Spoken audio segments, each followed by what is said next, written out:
Hey, what's going on, guys? My name is Mike. Most of you are going to know of me as Onslaught, though. It's my Xbox Live gamer tag. God, that intro brings back memories. So, in this video, I'm going to talk about some of the most influential or memorable videos throughout my YouTube career. I actually used this series of gameplay for my 500th video, which was a dual commentary with my wife, and we didn't talk about the gameplay at all because we were answering questions that you guys had asked us.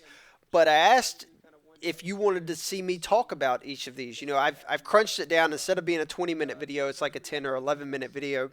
But I thought to myself, hey, some of the commentaries that I watch, I would love to see them take a look back at what they've done over their YouTube career and talk about, where they've came from. So I thought you guys might enjoy that. So hope you do. Here we go. My first commentary is, God, you guys are gonna laugh your asses off. I'm telling you, but it's amazing and it's cool at the same time to see, where I've came from, how I've grown, how I became a better commentator. The first, dude, I sound like a little child scared in a corner commentating this stuff in that first video. But over time, over 500 videos later, I've kind of mastered the art here. Well, I don't want to say mastered and sound conceited, but I figured out a way that works for me to commentate and produce entertaining content for you guys. So, first commentary, links to all these videos are in the description below.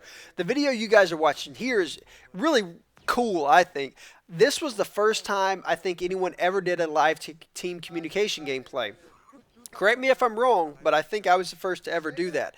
And what I did was I synced up, my live callouts and communication with my teammates' communication and posted it so that viewers got an insight to really what we were thinking throughout the game. And I don't think anyone else had done that before this. This was during the Halo Reach beta. I was playing with some of my old school Halo buddies, some of the guys that I played little competitive MLG stuff with back in the college days. But that video and those gameplays, I always love watching those. Even today when people post those up, I always try to watch those, hearing how teams work, how they work together to accomplish whatever they're trying to. I just think that's really cool. So the video here was the beginning of the field stripping series. Now this was before it became the field stripping series. I didn't even have a name for it, but I wanted to come up with a way to, because I had some graphics background. I knew Photoshop and I knew Vegas, or had pretty much taught myself Vegas pretty well. I wanted to use those tools to really break down and analyze my gameplay. I didn't just want to talk about it, but I really wanted to focus and intensify what it was that I was trying to say. So I started using colors, stopping the gameplay, slowing the gameplay down, and really talking and breaking down what I was doing. This is what eventually led to what later became the field stripping series. At the time, myself and T-Mart and Sasbin, I think, were the only people doing this. I think Sasbin might have been the very first to ever do it, but I didn't know he had ever done it.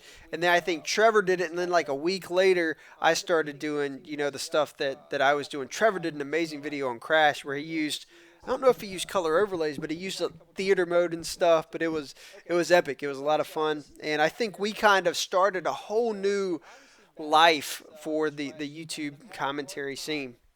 After that came the Be Like Mike series. Now, this came from me trying to think of a way to get you guys more involved. I wanted you to feel like you were a part of what was going on. So what I would do is I would pause the gameplay before I made a decision, like an important decision, and I would talk about different things you could do, different ways you could address the situation. For example, here, how do you address the riot shield guy? And I eventually just let my teammate take care of him, I think.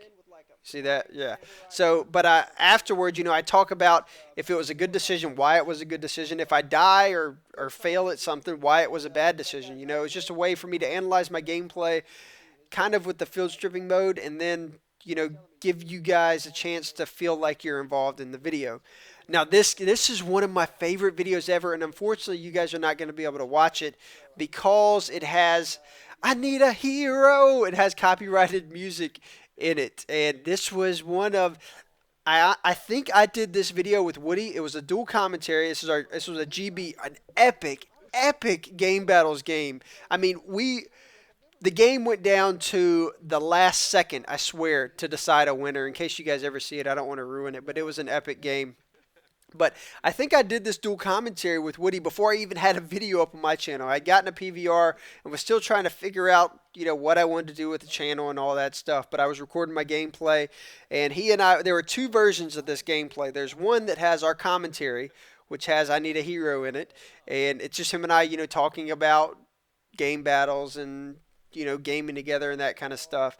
And then there's another version which is your live team communication gameplay stuff, where we recorded our callouts and everything. God, those were the days I missed. That's what really got me in love with YouTube, was playing with the team every night. The same guys would play. We played hours, and it's just, I don't know. We don't do that as much anymore, and I miss it. I really do. Now, this guy here, my very first live commentary ever. So I had done the live team communication stuff, and that was popular. But with the live team communication, I'm not thinking about talking to you guys. I'm not thinking about entertaining you guys. I'm just expecting the team call-outs to do that.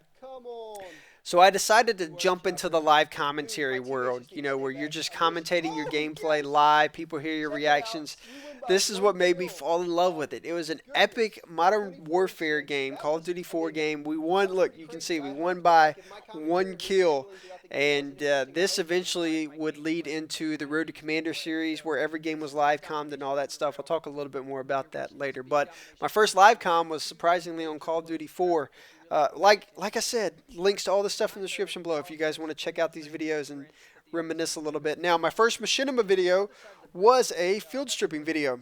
It's this video you guys see here. It was actually I had done the exact same gameplay and breakdown stuff for a video on my channel, but I re-commentated it and talked a little bit differently about it for the Machinima video, and it went over really well. At the time, there were very few people that were doing this kind of video, this kind of color overlay, analytical breakdown video, so it was something new, something fresh. And it's what got me noticed. I get asked all the time, what can I do to get on Machinima? I would say do stuff like that. Not like the field stripping series, not the type of video, but do something different. Do something nobody else sees. Put up a video that you force people to come to your channel to get their fix on whatever type of video that is. I think that's what really can set you apart. This is my first setup video. Look at my dog. Beautiful Riley there. Look at her asleep. Back in the summer of 2010. This was, I think, my first time ever showing my face too. It's always weird seeing the responses that I get for. I mean, I don't post my face in every video, so obviously some people are new subscribers and they don't know what I look like. So it's always interesting to read the comments about people saying what they thought I looked like, or being surprised when they see what, or not being surprised. It's the same. But this was my first setup video, taking you guys around a little tour of my room here, talking about some of the things that I use to do this YouTube gaming stuff. And I've actually done a later setup video too. You guys can, I'll link that in the description below. Why not? But a later one that I did right before Modern Warfare 3. Now, this was the series that most recently, I think, has put me on the map. The first thing was the field stripping series. That's what kind of got me out there. Aside from, I gamed with a lot of commentators. So we had this kind of network that we used with each other. We promoted each other, talked about each other in videos, and that also helped me grow. Being a part of a network is another way to get a channel going. But the Black Ops Road to Commander, all live commentated. I've never tried to take credit for creating the RTC. It was totally done by XCal back in the day for COD 4. He posted every single game during One Prestige, but he didn't live commentate them. So I thought, nobody else had done a Road to Commander series yet. I had mentioned it because I had been doing little live commentaries here and there, and I was like, hey, why not try it? And you guys wanted to see it, and it went over really well. It was a lot of fun. This guy, the infamous Road to the Nuke series. Dude, this thing was so frustrating, but surprisingly, it wasn't as frustrating as the Modern Warfare 3 Road to Commander. It was a lot of fun. I liked the challenge. Those of you that don't know, the Road to the Nuke series was, I challenged myself. I set up a bunch of rules that I had to follow, and I played and live commentated games until I got a nuke. Rules like no chopper gunner, or there was some other stuff. I forget what else there was, but there was a list of rules that I had to follow throughout the series. But it was a ton of fun, and this was the game where I got the nuke, dude. I was so excited. I mean, it was just like, because I had been so frustrated. It almost took maybe 40 games or something, and yeah, it was kind of epic, I think. And where we are today, the Modern Warfare 3 Road to Commander series has ended. I'm going to talk a little bit more about this in depth in the RTC recap coming up, but I haven't had a chance to sit down and read through all the questions that you guys asked me, so that's going to be coming. But this game, man, I don't know. The Black Ops RTC was so much fun, and you guys enjoyed it so much. I just expected Modern Warfare 3 to follow suit, and it just wasn't for me. It's just a really frustrating game. It just, the inconsistency in this game just killed it for me. But anyway, I'll talk about that more. I hope you guys enjoyed this video. As always, you know, feel free to follow me on Twitter or Facebook to keep up with videos and what I'm doing. And that's it. Check out all these videos you've seen in the description below. Catch up with you guys later. See you on Xbox Live. Later, Gators.